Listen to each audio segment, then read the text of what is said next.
Bienvenue à cette première édition de cette semaine de notre rendez-vous de causerie, comme tous les soirs entre 17 et 18h52.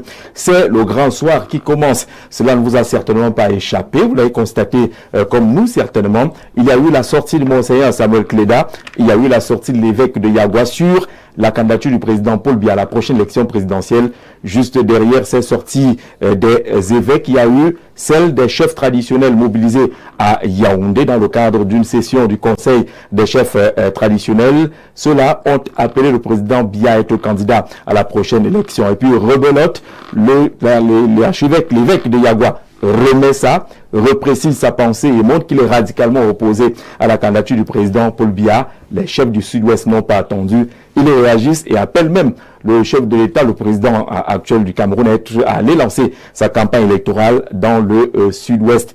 Y a-t-il une sorte de ping-pong entre une partie ou certains évêques de l'Église catholique et la chefferie traditionnelle, entre ces évêques-là qui s'opposent à la candidature du président Paul Biya et les chefs traditionnels qui appellent Paul Biya à être candidat à la prochaine élection? On va décrypter ce duel, ce ping-pong dans le cadre de cette causerie. Et puis on parlera du sport. Depuis quelques jours, les Camerounais ont de nouveaux termes, de nouvelles expressions qui concernent le football. On connaît tous maintenant la filiation de Conceição, on connaît celle de Marc Brice, on connaît comment le ministère des Sports rédige un communiqué, on sait quels sont les couloirs à la présidence de la République pour obtenir les hautes instructions. Eh bien, le football, c'est un peu comme le titre de cette émission à la CRTV, c'est devenu foot tous ces derniers temps, au point où des spécialistes des questions de droit de sport sont enregistrés tous les jours. Entre-temps, il y a eu l'ascension du Mont Cameroun à Boya samedi dernier, une belle compétition, mais qui n'a pas connu l'éclat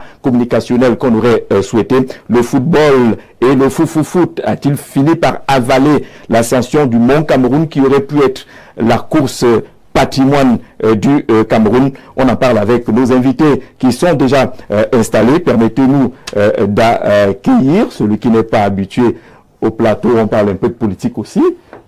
Il est habitué au sport et surtout le football. Gérard Aîné, il est journaliste. C'est un plaisir de l'avoir sur ce plateau. Gérard, bonsoir et bienvenue. Bonsoir Gigi, bonsoir à les milliers de téléspectateurs de Info TV. C'est un plaisir, surtout une première et surtout c'est une grâce pour moi d'être invité par un journaliste émérite, celui-là que lorsque j'étais encore, je partais encore à l'université, il faisait mes cours, et je le voyais comme un dieu entre guillemets. Aujourd'hui, je suis invité sur son plateau. C'est un plaisir pour moi et je crois que je pourrais être à la hauteur de l'attente de nos téléspectateurs. On espère bien, surtout qu'on va parler un peu de politique, ça ne te dérange pas?